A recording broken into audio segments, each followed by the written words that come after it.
First question, Jim Hill.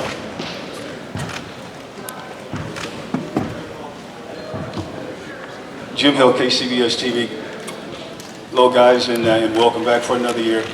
I'd like for, if you can, for the three of you to talk about the craziness of the offseason concerning Deandre coming back, and what did you learn from that, and how it will help you even bond even closer this year. Chris? Well, I'll go. I'll start off. Well, this summer was a little crazy for all of us, the way that the season ended, obviously. But we definitely made some adjustments and we added some pieces. I'm here. I'm here with these guys, and I'm going to be here for a very long time. We're going to be here for a very long time, and that's all that we're concerned about. And us getting better as a unit, and just excited for the season. That's it. This question is for Chris Paul. Go for it.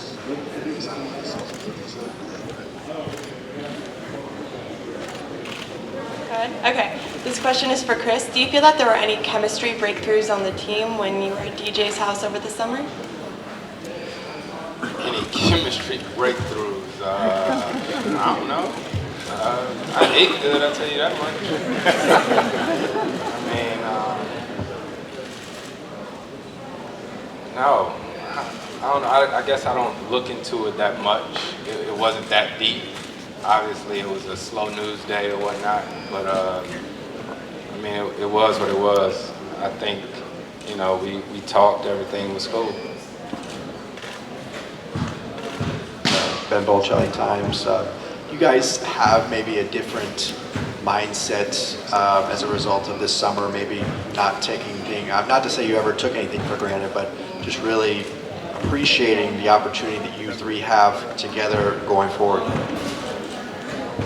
I don't think we took anything for granted. I think we all understand, you know, that we're in a great position to be able to play. I'm in a great position to be able to play with guys like these two. So, you know, this summer it was good, but you know, I think from the outside looking in, I think it was a little bit more than it really was. I mean, when we were all in Houston, it kind of felt like we were just hanging out like we did kind of during the regular season. So it wasn't, I don't know if it was as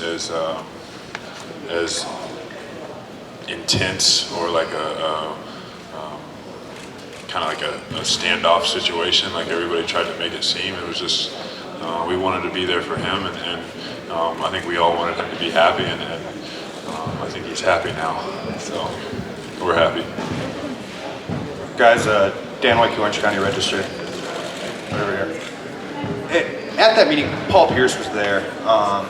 You guys, I don't know how well you guys knew him going into it, but what did having him there tell you about what kind of teammate he's going to be, what kind of resource he's going to be? Is he someone that you can lean on because of his experience, and have you already seen signs of that, I guess?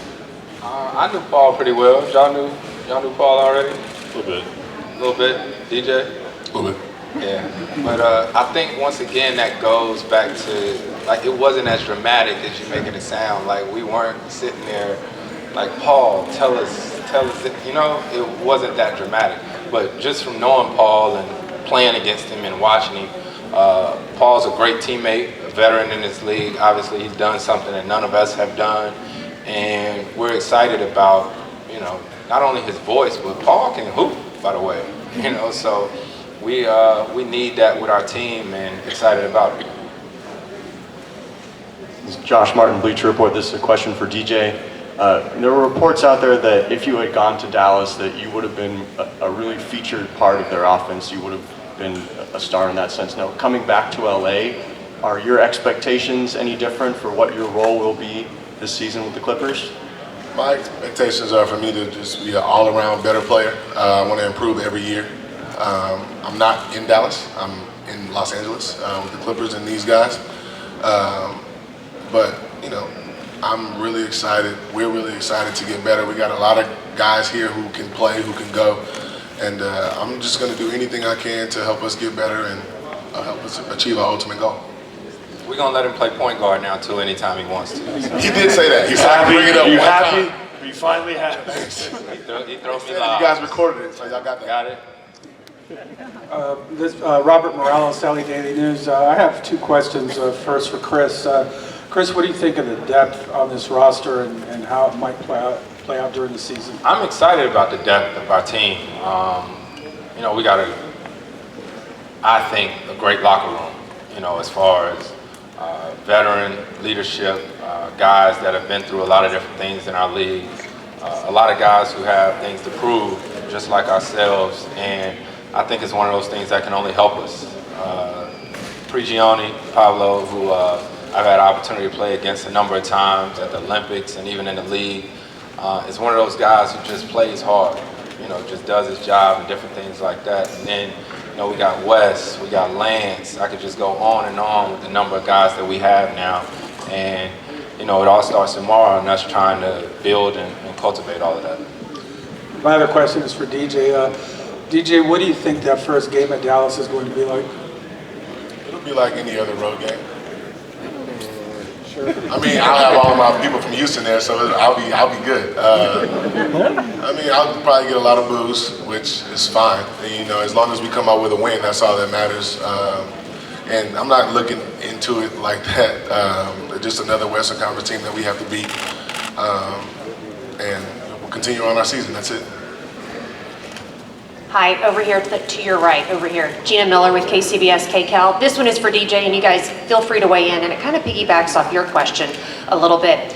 Deandre, you come into this season as, you know, a hero returning to LA and then back in Dallas, not so much. Does it motivate you extra? Does it do something for you as you approach this season in terms of motivation?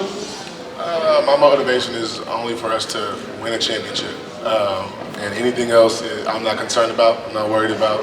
I'm concerned about the guys in the locker room and us getting better every day, every night.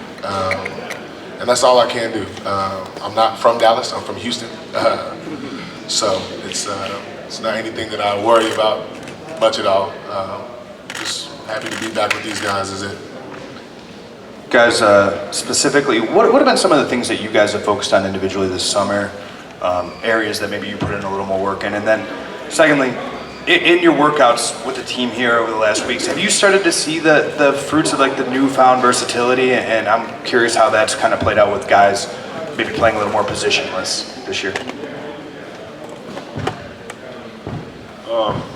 As far as, you know, off season and working on things, I think this summer was a big summer for just kind of taking a look back at last season and looking at things that, you know, maybe I didn't do so well, or things that I need to do better, things that I need to do less, and kind of took a look at a lot of film from that standpoint. And then this summer just kind of worked on a lot of overall things. You know, we have such a unique team, and that, you know, we have guys that can shoot the ball over the court. We have guys that can finish down low. We have you know, the best playmaker in the NBA. So the things that I have to work on, you know, I think I didn't concentrate so much on just one thing or two things. I tried to kind of generalize my workouts and work on a lot of different things. And I forgot the second part, so sorry.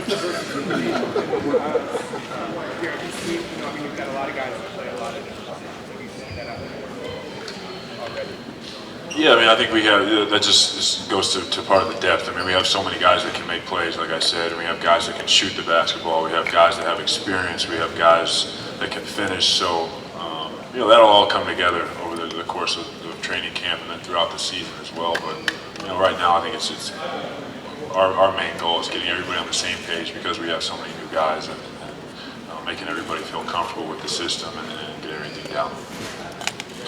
Hey guys, Kurt Sandoval to your right. A year ago we all sat here, you guys had the same goal, win a championship. What did you guys learn by not winning a championship that you know you need to do differently or apply so that that can happen this year? I'm gonna be very honest with you. None of us have won a championship, so it's probably about the same thing every year. You know what I mean? Like, but you just continue to learn.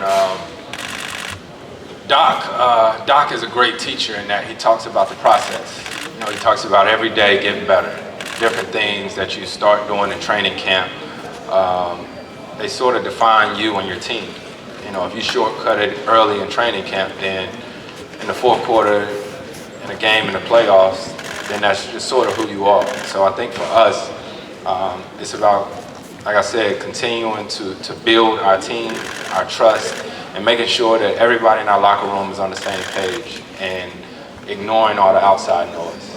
And maybe something that we probably said at the beginning of last year, beginning of last year, and it's another year. And until it happens, we got to keep doing some of that stuff.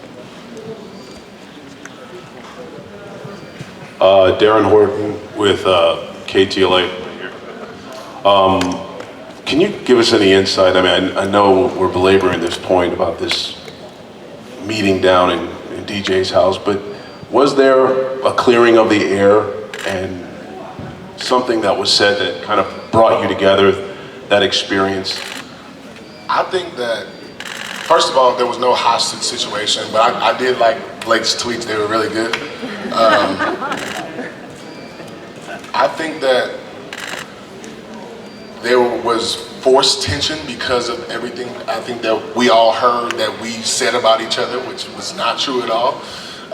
It was just the outside, and we never asked each other about it. But I mean, these guys are my brothers. I talk to them every day. And yeah, there's times where we bump heads on the court, but 5 minutes later, we're good. Because it's constructive, it's for the right reasons, we want to win. And they're not telling me anything that's bad for me, you know. But there's not any tension, we don't not like each other. And we're gonna, all three of us are gonna be here for a very long time. And this is our team, this is our unit, and there was no clearing of the air. We just had a sit down to tell them that I was gonna be in a Clipper uniform this year. That was it. There was no. You need to put that in writing. I'm a little bit older than y'all, so I'm gonna be here until you're here, right?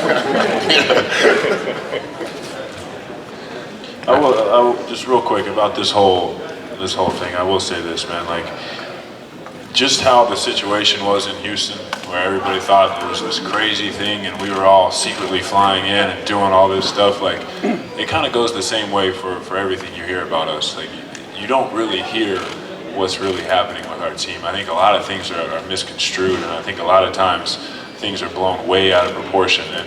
And that's the one thing that I will say about this situation. Like, there's never really been like a tension. There's never been like a moment where I felt like, you know, oh man, this isn't good. Like, we can't. I don't feel comfortable in this situation. It's a team thing. Like, I tell people this all the time. Like, the person I'm closest with in life is my brother, and my brother and I bump heads all the time. And growing up, we used to fight, but that didn't mean we don't love each other, and that didn't mean that we weren't always there for. I would take a bullet for my brother. And so I don't know. I always hear this over and over, and I kind of always stress the same thing. Like, I don't think the situation and the things that people see from the outside are quite the same as how we feel about each other. We're all very close, and we're all in this together. And I don't think there was really a moment, in Houston where we had to sit down and clear the air. We just talked. We told DJ, this is why we would love to play with you, and this is why we think, you would fit great with us, and that's what it was. And you guys weren't there. My bad, Chris. You guys weren't there, but it wasn't exciting at all. It was really boring. We just sat there and talked and ate food. That was it. So from the outside looking in, it looked like this big secret mission, but it was boring. Like, I love these guys to death, but we just sat in the house for a couple hours. It wasn't exciting at all. I'm serious. I feel like I need to come up with a better story, though. Because Obama was there. It was good. When my brother asked me and stuff, because my wife was there. People don't even know that. And when we left, I feel like I need to come up with a better story, because the truth is not good enough. You know what I mean? Like, seriously, it's not as dramatic as everybody thinks it was. For a little bit, I was talking to Jada about his daughter's ballet lessons. So that was interesting. It wasn't all about me. It wasn't that crazy. It was just kind of like we were all hanging out there. So hopefully we can put that a little bit to rest, because I think we're all kind of tired talking about it, and we're ready to get back to basketball and not talking about our travel this summer. Eric Pingus with the LA Times and Basketball Insiders. Gentlemen. Doc Rivers said that he's open to playing either one-on-one against Mark Cuban or a cage match, but he needs sponsorship. And I'm not really, I don't think I have the contact, so I was wondering I definitely got if you guys could hook that up. Do you think definitely that? got something on it. If Doc with that, I got something on it. Okay, I just wanted to plant that I think seed. I got some solid partnerships as well as these two guys right here. We can. So is there some sort of pledge we can make, a certain time frame, or we meet after and we'll schedule? Let me talk to my people. All right, we'll talk. One last question, Ben. Blake, you average nearly 40 minutes a game in the playoffs. What did you feel like at the end of the season, and how much of the new depth on this team do you think is going to help you going forward? I mean, I think we were all tired at the end of the run there in the playoffs, but I would be willing to bet that every player that plays in the playoffs is tired. So that's not really an excuse. And as far as the depth, I mean, that's a huge help. You know, when you look down our roster, you see guys that can really go and they can play, and not really a guy that just plays one position. You have Lance who can create plays, he can score, he can pass, he can defend. Josh Smith who can do the same thing. Paul, Wesley Johnson. I mean, you can go on down the line and you can name a whole bunch of guys that have a lot of talent and can do a lot of different things for us. So I think that bench depth is going to be huge for us. But again, we have to put it all together, and we all have to be on the same page, and that starts for us tomorrow. And it's on us. It's on all of us to make sure that happens. Thanks, boys. J.J. Redick, Jamal Crawford, and Paul Pierce coming up next.